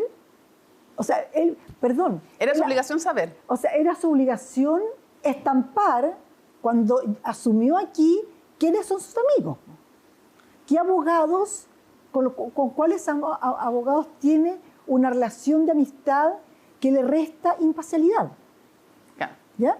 Entonces, eso no lo hizo. O sea, no puede decir, oigan, nunca me contaron. Es su obligación. O sea, él tenía que saber quiénes alegaban y además tenía que saber... Él haber puesto como inhabilidad a eso. Es que él dice que no era una amistad íntima, que era una amistad social. ¿Le parece? Bueno, pero parece que los hechos dan cuenta que no era tan social. O sea, viajar en 2 oportunidades con ellos y justo se ve la causa y después viaja, no sé, pareciera que en realidad demasiada casualidad. Claro, demasiada casualidad. Oye, bueno. Y esto otro que dice que hubo un argumento en algún momento que antes que incluso hablara la Corte Suprema, en entrevista con CNN, el presidente del Colegio de Abogados lo descalificó, dijo eso, no, por favor. Que varios, Antonio Ulloa en algún momento, de hecho, cuando nosotros denunciamos un hecho en que él no se inhabilitó a pesar de ser amigo uno de los abogados, él dijo, y lo repitió Simpertegui después, que la inhabilidad era solo para las partes, pero no implicaba a los abogados de las partes. El presidente del Colegio de Abogados dijo, por favor, eso es torcerle el espíritu de la ley. ¿Usted qué dice? Pienso igual. ¿Piensa como el presidente del Colegio de Abogados? Porque las partes no pueden llegar sola a una corte, a un tribunal. Las partes necesariamente tienen que venir asesoradas o representadas por un abogado. O sea, se extiende la inhabilidad a los abogados. Claro. Vamos a otros casos. Y perdón, y le dice la doctrina y la jurisprudencia sobre la materia, así que no... ¿Sí? Hay casos que están en la justicia paralelamente a ya haber sido destituidos jueces por el Parlamento, de lo que ustedes hagan internamente. Esto sigue su cauce en varios de los casos en la justicia. Por ejemplo, el caso Vivanco, la jueza Letelier, por el caso Topógrafo, me refiero en ese caso, y varios más. ¿Le preocupa que terminen ex altos miembros del máximo tribunal siendo condenados o tal vez incluso en prisión preventiva previamente a una eventual condena? Bueno, en realidad va a ser muy, para mí, dramático. Sí, sí. Pero bueno, eso lo maneja el Ministerio Público. Es el Ministerio Público, el fiscal que tiene la causa, quien tiene que solicitar las medidas privativas de libertad que estime pertinente o una medida de menor intensidad. Eso queda... Pero va a ser dramático. Va a ser, sí. ¿Y si hay condenas finalmente penales? También, sí. Creo que no ha habido nunca condena penal contra un miembro de un Tribunal Superior de Justicia. No tengo recuerdo. Y todavía no sabemos qué es lo que va a pasar con exfiscales, abogados, el ministro Ulloa, el ministro Poblete. O sea, esto sigue todavía por bastante rato más. Porque estamos hablando en la mayoría de los casos de ex autoridades, pero hay una autodenuncia hecha por el ministro de la Corte Suprema, Jan-Pierre Matus, a raíz de pagos que recibió su esposa como parte de un bufete de abogados, este mismo bufete de abogados que está involucrado en el caso de la muñeca Bielorrusia, pero trabajando para el caso Dominga. La empresa Andejairon dice que son pagos por estudios en Derecho, pero él se autodenunció, pidió que en el fondo se investigara todo, porque cuál es la sospecha que se plantea en algunos artículos de prensa, que estos pagos hayan sido finalmente para influir al ministro Matus. ¿Está preocupado usted por esta situación? ¿Cuál es su opinión? Bueno, él se autodenunció y el Pleno dispuso la respectiva investigación disciplinaria que está a cargo del fiscal judicial, así que hay que esperar lo que él resuelva. O sea, lo que él tiene que concluir su investigación, si estima que hay méritos para formular cargo, va a tener que plantearlo al Pleno y bueno, y ahí el Pleno tendrá que decidir. ¿Pero la tiene preocupada esta situación, ministra? Por supuesto, claro, también es otro foco que tenemos ahí pendiente, sí. ¿Hay más casos de la Comisión de Ética que estén siendo investigados privadamente y que no conozcamos? A ver, la Comisión de Ética, cuando se aprobó el actual... O sea, la jornada de reflexión del año antes pasado, se acordó que una vez que se aprobara el nuevo Código de Ética Judicial, se derogaba la anterior acta y por lo tanto ya no existe comisión de ética. No hay comisión de ética. Ya, pero ¿hay más casos que ustedes estén preocupados que no sepamos la opinión pública? No, todo concluyó por la labor hecha por la comisión.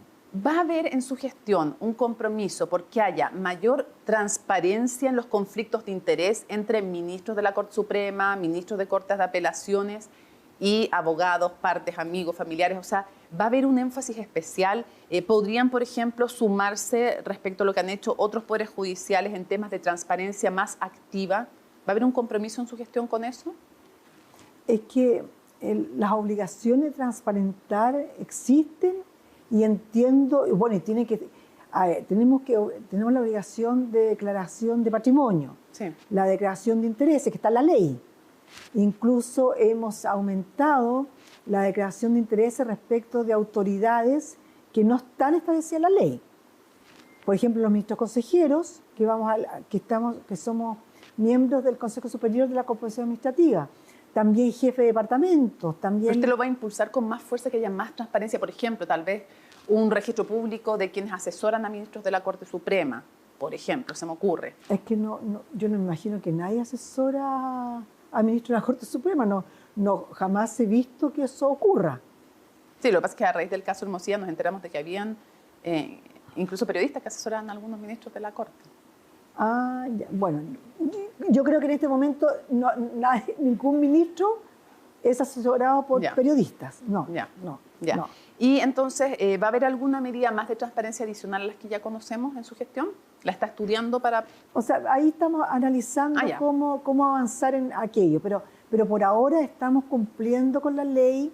¿Pero están analizando nuevas medidas de transparencia? Claro, pero en realidad, a ver, tenemos un consejo de transparencia, que todo aquel que quiera recabar información se entrega, obviamente cumpliendo con el instructivo, con el procedimiento existente al efecto, que previamente se le da traslado a la persona afectada, al funcionario afectado, y luego la comisión resuelve. O sea, eso existe. ¿Sí? Y las otras nos enteraremos con más tiempo cuando la empiecen a analizar. Ok, quiero preguntarle 3 cosas para ir cerrando. 2 tienen que ver con contingencia. Lo primero, el diputado Johannes Kaiser, junto con su partido, ha dicho que están estudiando la presentación de una querella por prevaricación o incluso eventualmente una acusación constitucional en contra de los magistrados de la Corte Suprema que, intentando dar cumplimiento a un fallo de la Corte Interamericana de Derechos Humanos, le subieron las penas básicamente a condenados que habían sido beneficiados con este tema de media prescripción. Entonces yo quiero preguntarle, porque, bueno, ¿qué es lo que dicen ellos? Estoy tratando de resumir en el fondo lo que dice el diputado Kaiser y otros, que aquí hay prevaricación, que aquí ya había cosa juzgada, que en el fondo vuelven a revisar a raíz de lo que dice la Corte Interamericana, que hay una ficción jurídica, que cómo vuelven a juzgar y a meterse en algo que ya estaba cerrado, que no existía que en el fondo que es ilegal lo que hicieron, que no es incluso si están estudiando una acusación constitucional, eventualmente podría ser inconstitucional. ¿Usted respalda la decisión de sus pares de la Corte Suprema?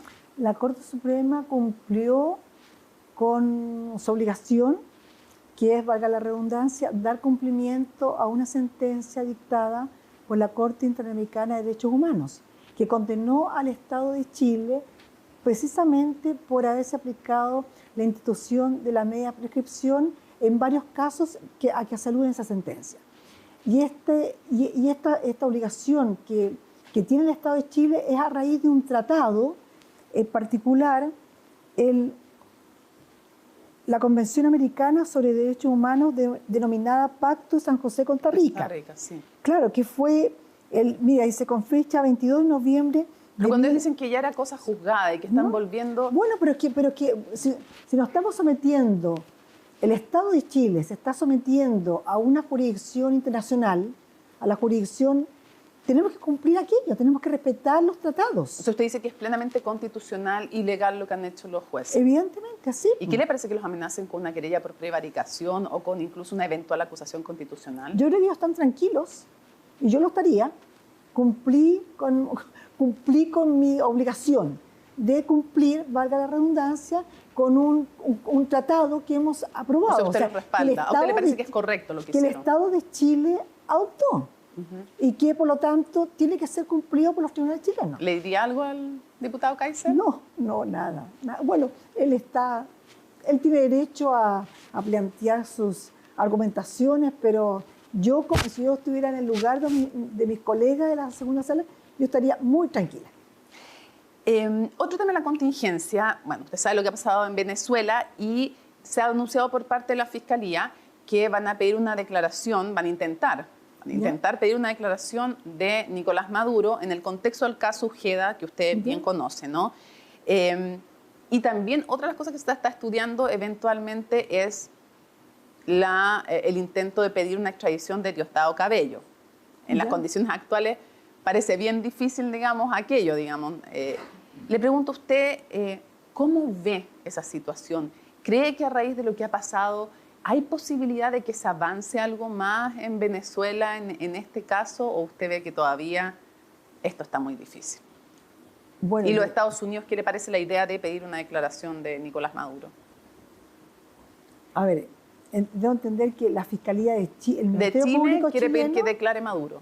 Bueno, puede hacerlo, sí, a través de un exhorto internacional, esa es la idea, sí, no veo el inconveniente que pueda declarar, que declare, y bueno, y de hecho eso ha surgido cuando de afuera nos piden que se tome la declaración a alguien y eventualmente pedir la extradición también es un mecanismo que está establecido en nuestra legislación. Ahora, cualquier extradición hoy día a Venezuela, en el caso de Me Cambio, al caso de Diosdado Cabello, parece bien imposible.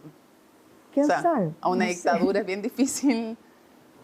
Bueno, pero hay que hacer a lo mejor las gestiones igual. No veo cómo anticiparnos a una respuesta negativa. Usted como presidenta del máximo Tribunal Supremo, como cabeza en el fondo del Poder Judicial chileno, ¿va a tener alguna relación con el Poder Judicial venezolano? ¿Se puede? Yo no sé cómo es eso, se lo pregunto desde la completa ignorancia más absoluta. No sé, porque me estoy arriesgando yo con esta calificación, no la estoy involucrando usted. Hay una dictadura en Venezuela, aunque hayan sacado a Maduro, digamos, sigue habiendo, no hay elecciones libres, no, en fin, está la segunda del anterior régimen. Entonces, el Poder Judicial chileno puede tener trato con, reconoce el Poder Judicial venezolano en ese contexto de un país donde hay una dictadura, donde no hay separación de poderes, ¿tiene trato, no tiene trato? ¿Cómo es eso? No tengo idea cómo es, o sea, se lo pregunto Chile, desde la ignorancia. Chile forma parte de la Cumbre Judicial Iberoamericana, ¿ya? Que considera a todos los países de América Latina y también España y Portugal. Y Venezuela está dentro de esa cumbre.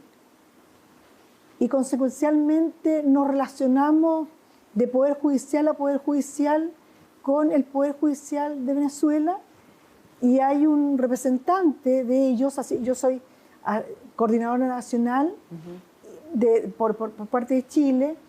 Venezuela tiene su coordinador nacional, tanto el Poder Judicial como el organismo que tiene como el Consejo de Magistratura. ¿Y a usted le parece que es un poder independiente el Poder Judicial venezolano? Es que la Cumbre Judicial Iberoamericana, que considera a todos los países de América Latina... No se puede meter en eso, dice usted. No se puede meter. Ya, pero usted como presidenta de la Corte Suprema, ¿cuál es su opinión sobre el Poder Judicial venezolano?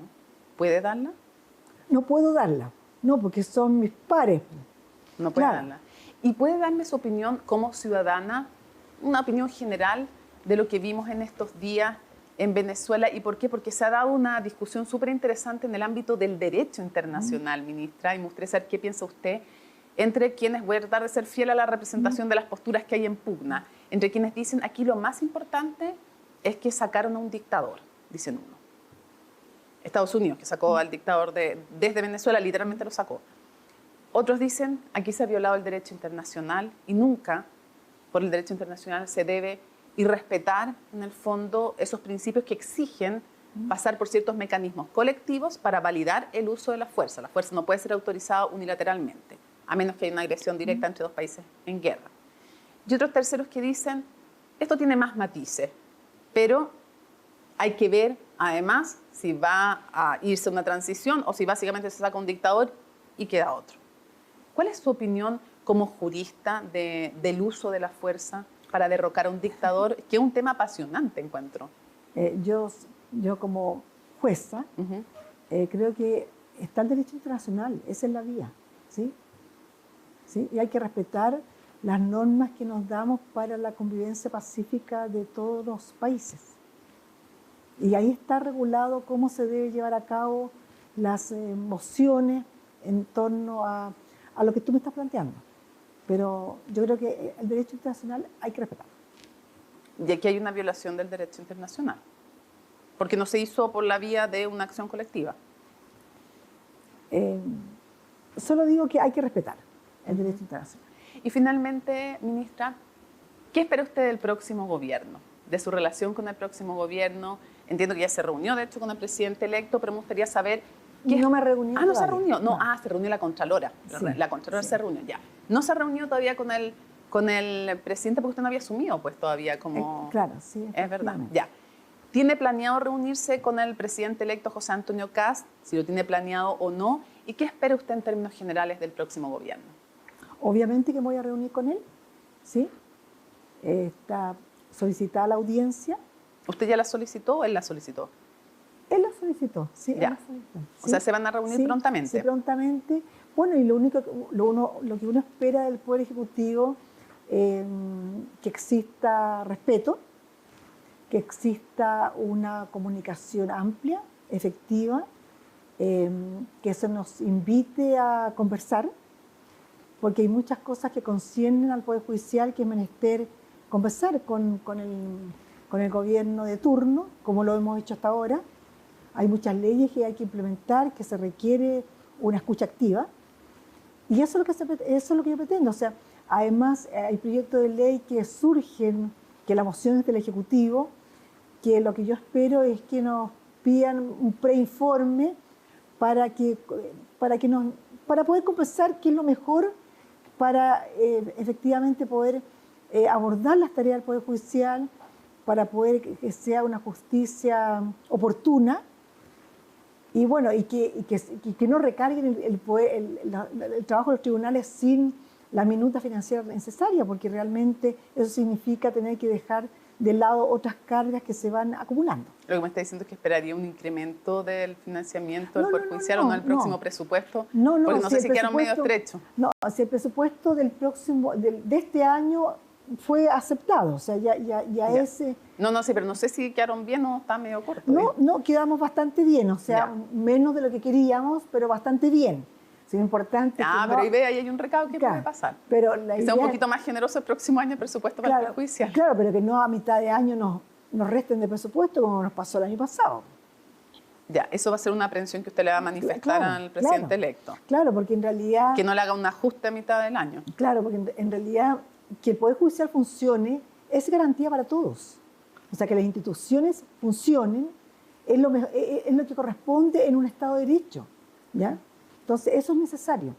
Ministra, estamos terminando esta entrevista con CNN Chile y como es la primera mujer presidenta de la Corte Suprema, como está en la primera entrevista, además, en este cargo, que le agradecemos esa gentileza, ¿algún mensaje que quisiera darle a los chilenos y las chilenas que la están escuchando?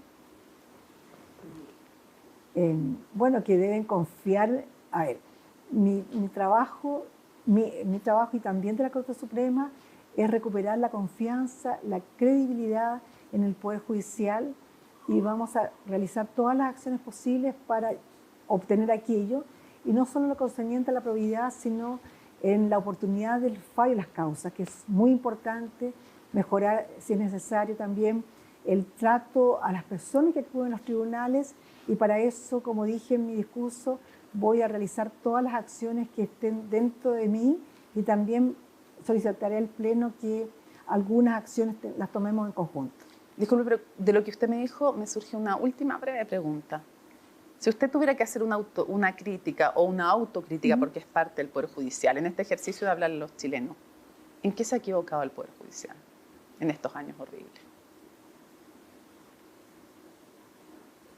Bueno, no es que nos hayamos equivocado. Yo creo que fueron personas que se equivocaron y nos arrastraron a esta situación de falta de credibilidad, ¿ya? Tratándose de este caso los 5 miembros del Tribunal Superior de Justicia.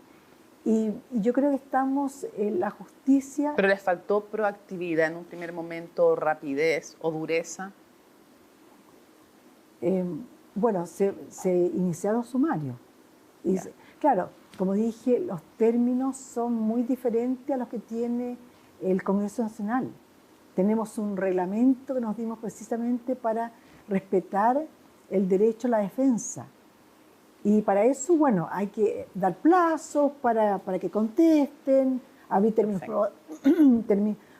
probatorios, ejercer el derecho a apelar. Entonces eso, claro, eso fue hilatando, tal vez, no actuamos tan rápidamente, pero son plazos que nos tenemos que ver, porque somos Tribunal de Justicia, ¿ya? Ministra, le quiero desear una buena presidencia y le quiero agradecer especialmente esta entrevista con CNN Chile, con agenda abierta en todos los temas. Muchísimas gracias, magistrada. Muchas gracias a ti también, Mónica. Sí. Y a ustedes, por supuesto, sigan en compañía de CNN Chile.